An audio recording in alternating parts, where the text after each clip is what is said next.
Hey guys, so 9th of October here, second month of spring. Just going to have a look at the orange hive, check out how the girls are going. So I'll pop the lid off, pop the inner cover off, and we'll have a quick look at the honey and then we'll get straight into the brood. But before I do that, I'm just going to get rid of this cluster of bees that was on a hive behind me before they crawl up my pants.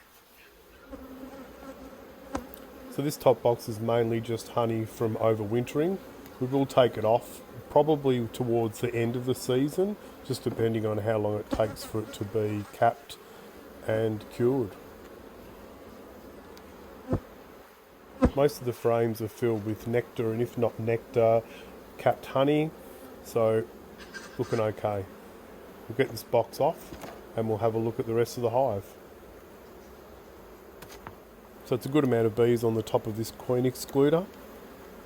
The population isn't massive, but we'll see how they go over the next weeks.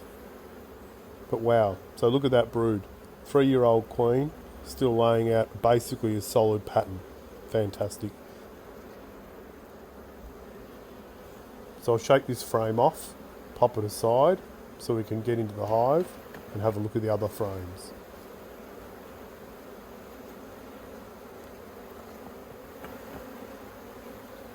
So this frame's been laid out side to side, top to bottom with brood. And it looks like she's come back and laid them out again. So there's a lot of eggs and larvae in that centre darker area.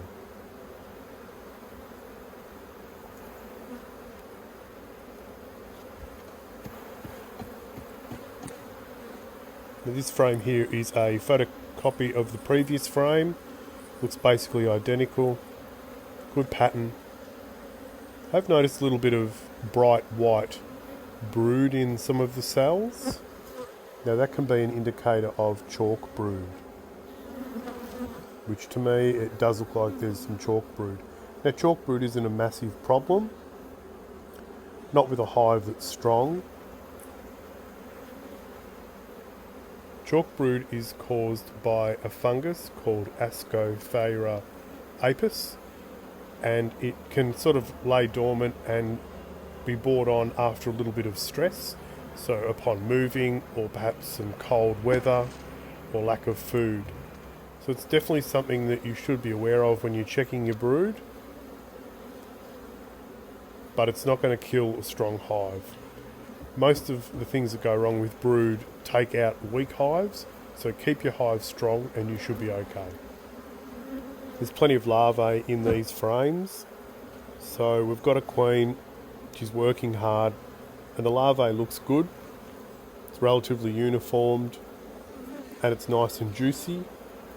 If you look into the cells, you'll see that they're quite moist. So that's an indicator that the nutrition is coming into the hive and they're doing all right. I'll see if I can get some close-ups of the chalk brood on this next frame, and then you guys can have a really good look at what I'm talking about.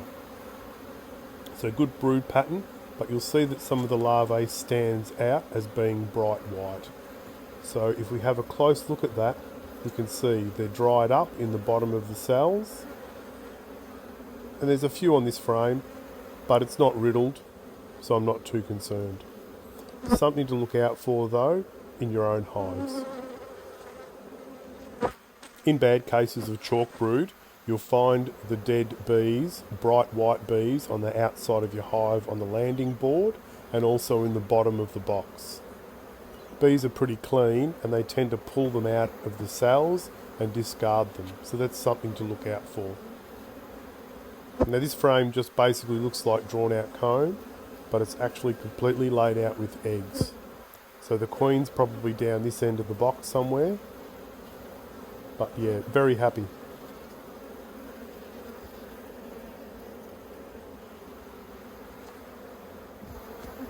So we'll drag out this last frame. And there you go. So this is a lot lighter in colour, so it's newer. So the queen is probably down this end. But they're doing quite well. I didn't look at the first frame in this box, but I can only imagine that we've got 7 frames of brood, eggs, larvae and bees. The population will explode in this hive in the next 6 weeks, So I'll be looking forward to them bringing in the honey.